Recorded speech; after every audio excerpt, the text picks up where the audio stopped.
ഒരു കോടതിയിൽ കൊടുത്തിരിക്കുന്ന വേറെ കേസ്, ഡൽഹി പറയുന്നത് വേറെ കേസ്, കേരളത്തിൻ്റെ നിയമസഭയിൽ പറഞ്ഞത് വേറെ കേസ്, പരസ്പര വിരുദ്ധമാണ്.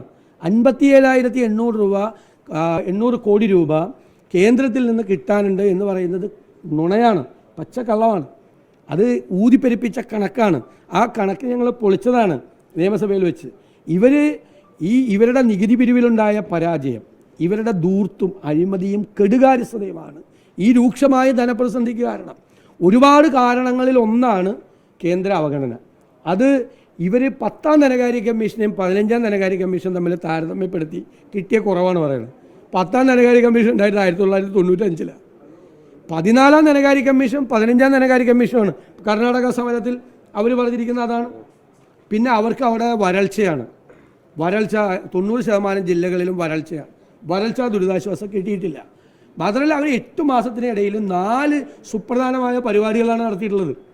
2000 രൂപ സ്ത്രീകളുടെ അക്കൗണ്ടിൽ കൊടുക്കുന്ന പരിപാടി ഉൾപ്പെടെയുള്ള 4 സുപ്രധാനമായ തെരഞ്ഞെടുപ്പിൽ പ്രഖ്യാപിച്ച പരിപാടി നടത്തിയത്. ഇവിടെ പെൻഷൻ പോലും കൊടുക്കാത്ത സർക്കാരാണ്.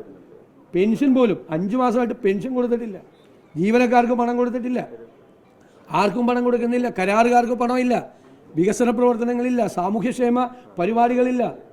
എന്നിട്ട് വീണ്ടും കടമെടുക്കണമെന്ന് പറഞ്ഞുകൊണ്ടാണ് ഇവർ പോകുന്നത്. സുപ്രീം കോടതിയിൽ പോയിരിക്കുന്നത് കടമെടുപ്പിൻ്റെ പരിധി ഉണ്ടാകരുതെന്നാണ്.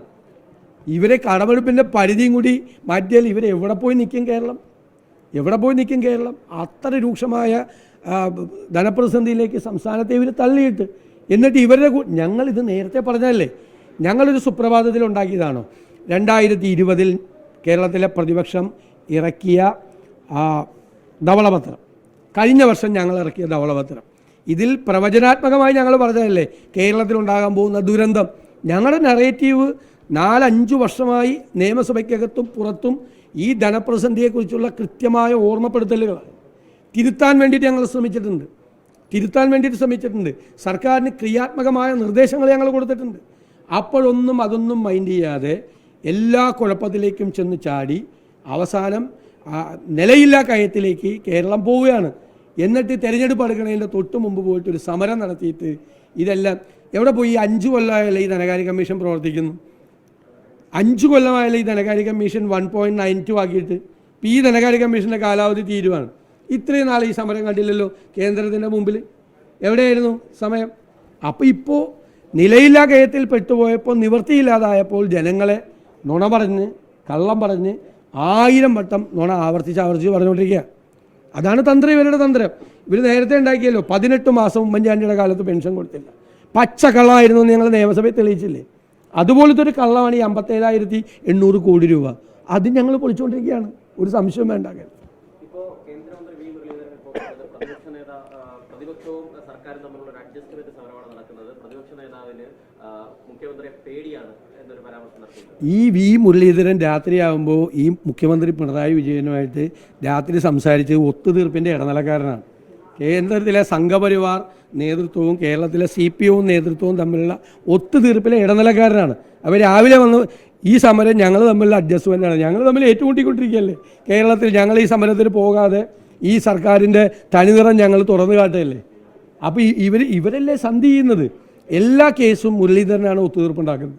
ഈ സർക്കാരിനെതിരായി, പിണറായി വിജയനെതിരായി ഏത് കേന്ദ്ര ഏജൻസി അന്വേഷിച്ചാലും അതെല്ലാം ഒത്തുതീർപ്പിലെത്തിക്കും. പകരം മുരളീധരൻ്റെ വലങ്കൈയായ സുരേന്ദ്രനെ ഈ സർക്കാർ കേസിൽ നിന്ന് രക്ഷപ്പെടുത്തി. അതായത് കള്ളപ്പണം, കുഴൽപ്പണം കൊണ്ടുവന്ന കേസിൽ നിന്ന് സുരേന്ദ്രനെ രക്ഷപ്പെടുത്തിയെടുക്കാൻ അതിലും ഇടനിലക്കാരൻ ഈ മുരളീധരനല്ലായിരുന്നോ? മുരളീധരൻ പകലൊന്നും രാത്രി വേറൊന്നും പറയുന്ന ആളാണ്. ഞങ്ങൾക്ക് ഒറ്റ അഭിപ്രായമുള്ളൂ. ഈ SFIയുടെ അന്വേഷണം ഇപ്പോൾ KSIDC വരെ എത്തിയിരിക്കുന്നു. എക്സാലോജിക്ക് വീണ വിജയൻ ചോദ്യം ചെയ്യലിലേക്ക് എത്തുമെന്ന് നിങ്ങൾ കരുതുന്നുണ്ടോ? ആ അന്വേഷണം എങ്ങനെയാണ് മുന്നോട്ട് പോകുന്നത് എന്ന് ഞങ്ങൾ സൂക്ഷ്മതയോടുകൂടി നിരീക്ഷിക്കുകയാണ്. അവരിലേക്ക് പോകേണ്ട അന്വേഷണം, അവരെക്കുറിച്ചല്ല അന്വേഷിക്കുന്നത്. പിന്നെ അവരെ തെളിവെടുക്കാതെ പോകാൻ പറ്റുമോ? ഇപ്പോൾ ലൈഫ് മിഷൻ കോഴ കേസ് അന്വേഷിച്ചു കേന്ദ്ര ഏജൻസി. മുഖ്യമന്ത്രിയായിരുന്ന ലൈഫ് മിഷൻ്റെ ചെയർമാൻ ഒരു മൊഴി പോലും മുഖ്യമന്ത്രിയുടെ കയ്യിൽ നിന്ന് എടുത്തില്ലല്ലോ. ഈ മുരളീധരൻ അതിനെക്കുറിച്ച് വല്ലതും പറയാനുണ്ടോ? ഒരു കേന്ദ്ര ഏജൻസി ലൈഫ് മിഷൻ്റെ ചെയർമാൻ, കോഴ നടന്ന സംഭവമാണ്, അതിൻ്റെ ചെയർമാൻ മുഖ്യമന്ത്രിയായിരുന്നു. ആ മുഖ്യമന്ത്രിയുടെ കയ്യിൽ നിന്ന് ഒരു മൊഴി, ചോദ്യം ചെയ്യൊന്നും വേണ്ട, മുഖ്യമന്ത്രിയുടെ നിന്ന് ഒരു മൊഴി എടുത്തില്ലല്ലോ കേന്ദ്ര ഏജൻസി. എന്നിട്ടാണ് ഈ മുരളീധരൻ വർത്തമാനം പറയണത്. ഇത് എക്സാലോജി കമ്പനിക്കും CMRLനും KSIDCക്കും എതിരായിട്ടുള്ള അന്വേഷണമാണ്. അപ്പോൾ എക്സാലോജി കമ്പനിയുടെ ആളുകളുമായി പിന്നെ മുഖ്യമന്ത്രിക്കെതിരെ കൂടി അന്വേഷണം വേണ്ടേ? കാരണം ആ സ്റ്റാറ്റ്യൂട്ടറി അതോറിറ്റിയുടെ ഫൈൻഡിങ്ങിൽ ഉന്നത സ്ഥാനത്തിരിക്കുന്ന ഒരാളുമായിട്ടുള്ള ബന്ധമാണ് ഈ പണം കൊടുക്കാൻ കാരണമെന്ന് പറഞ്ഞിട്ടുണ്ട്. ആരാ ഉന്നത സ്ഥാനത്തിരിക്കുന്നത്? മുഖ്യമന്ത്രിയല്ലേ ഇരിക്കുന്നത്. അപ്പോൾ മുഖ്യമന്ത്രിയും കൂടി കേസിൽ പ്രതിയാവണം, ശരിയായി അന്വേഷിച്ചാൽ. ഞങ്ങൾ നോക്കുകയാണ്. പക്ഷേ എന്നെ അത്ഭുതപ്പെടുത്തി 8 മാസത്തേക്കാണ് അന്വേഷണം. 8 മാസം എന്താ കാര്യം? 8 മാസത്തേക്കാണ് അന്വേഷണത്തിൻ്റെ കാലാവധി നിശ്ചയിച്ചിരിക്കുന്നത്. അത് ഇതുവരെ ഒരു പിടിയും കിട്ടിയിട്ടില്ല. 8 മാസം എന്തിനാണ് SFIO അന്വേഷിക്കുന്നത്? 8 മാസം അന്വേഷിക്കേണ്ട കേസാണ്. ഏതെങ്കിലും ഇതുപോലത്തെ ഒരു കേസ് 8 മാസം അന്വേഷിക്കേണ്ട എന്ത് വിഷയമാണ് ഇതിൻ്റെ അകത്ത് ഉള്ളതെന്ന് എനിക്കിതുവരെ മനസ്സിലായി. അല്ല, ഒത്തുതീർപ്പിൻ്റെ ഇടനിലക്കാർ ഇപ്പം തന്നെ രംഗത്തിറങ്ങിയിട്ടുണ്ട്. എല്ലാ കേസും ഒത്തുതീർപ്പിലേക്കാണ് എത്തിയിരിക്കുന്നത്. ഞാൻ പറഞ്ഞല്ലോ, കരുവന്നൂർ കേസ് ഒത്തുതീർപ്പിലേക്ക് പോകുന്നു. നിങ്ങളോട് ഞാനല്ലേ പറഞ്ഞത്. ഇപ്പം എവിടെ അന്വേഷണം? അതിങ്ങനെ എഴഞ്ഞ് നീങ്ങുകയാണ്. മനസ്സിലായില്ലേ? അവസാനം തൃശ്ശൂർ പാർലമെൻറ്റ് സീറ്റിൽ CPM-ഉം BJP-യും തമ്മിലുള്ള ഒത്തുതീർപ്പിൽ അവസാനിക്കും കരുവന്നൂർ ED അന്വേഷണം. നോക്കിക്കോ നിങ്ങൾ. അതായത് ലോക്സഭാ തെരഞ്ഞെടുപ്പിൽ ഇത്തരം ഒരു കൂട്ടുകെട്ട് കോൺഗ്രസിനെ വലിയ തോതിൽ ബാധിക്കും, നെഗറ്റീവായി ബാധിക്കും എന്ന് കരുതുന്നുണ്ട്. ഞങ്ങളെ ബാധിക്കില്ല. ഞങ്ങൾ ജനങ്ങളെ ബോധ്യപ്പെടുത്തും. ഇവർ ഒരുമിച്ചാണ് മത്സരിക്കുന്നതെന്ന് ഞങ്ങൾ ജനങ്ങളെ ബോധ്യപ്പെടുത്തും. കേരളം മതേതര മനസ്സുള്ളതാണ്. ഈ സംസ്ഥാനം ശക്തിയായി പ്രതികരിക്കുകയും ചെയ്യും. ഇവർ തമ്മിലുള്ള ഒത്തുതീർപ്പ്. തൃശ്ശൂർ മാത്രമാണോ ആ ഒരു വേവലാതി ഉള്ളത്? അല്ലല്ല, ഇവർ പല സ്ഥലത്തും ഉണ്ടാവും. ഞങ്ങളതെല്ലാം സൂക്ഷ്മതയോടുകൂടി നിരീക്ഷിച്ചുകൊണ്ടിരിക്കുകയാണ്.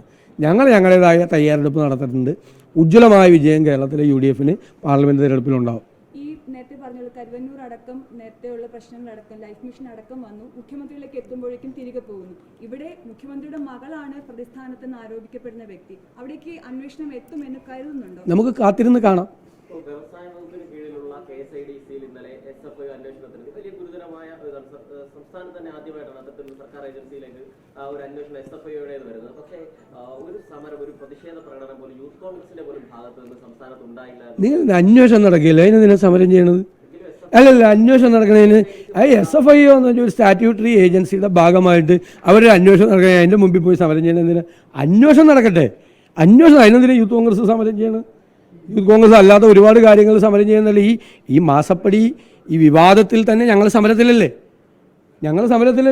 ഞങ്ങൾ നാളെ മുതൽ സമരാജ്ഞ ആരംഭിക്കുകയാണ്. കാസർഗോഡ് മുതൽ മാസപ്പടി വിവാദം അതിൽ പ്രധാനപ്പെട്ട വിഷയമാണ്.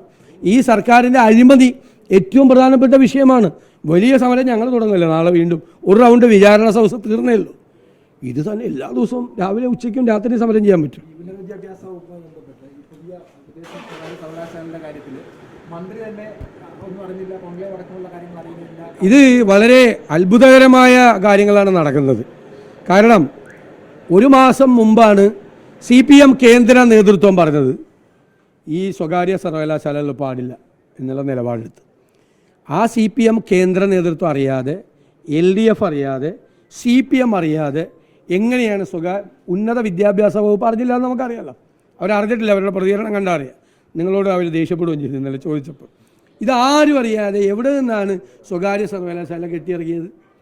എന്തൊരു സമരമായിരുന്നു സ്വകാര്യ സർവകലാശാലയ്ക്കെതിരെ. ഉമ്മൻചാണ്ടിയുടെ കാലത്ത് സ്വകാര്യ സർവകലാശാലയെക്കുറിച്ച് ഒരു ആലോചന വന്നപ്പോൾ അതിന് നേതൃത്വം കൊടുത്ത ഉന്നത വിദ്യാഭ്യാസ കൗൺസിലിൻ്റെ വൈസ് ചെയർമാൻ, അമേരിക്കൻ അംബാസഡറായിരുന്ന ശ്രീ TP ശ്രീനിവാസൻ സാറിനെ, അദ്ദേഹത്തിൻ്റെ കൊച്ചുമകനാകാൻ പ്രായമുള്ളവരുത്തിനെ കൊണ്ട് കരണത്തടിപ്പിച്ചതല്ലേ ഈ പാർട്ടി CPM.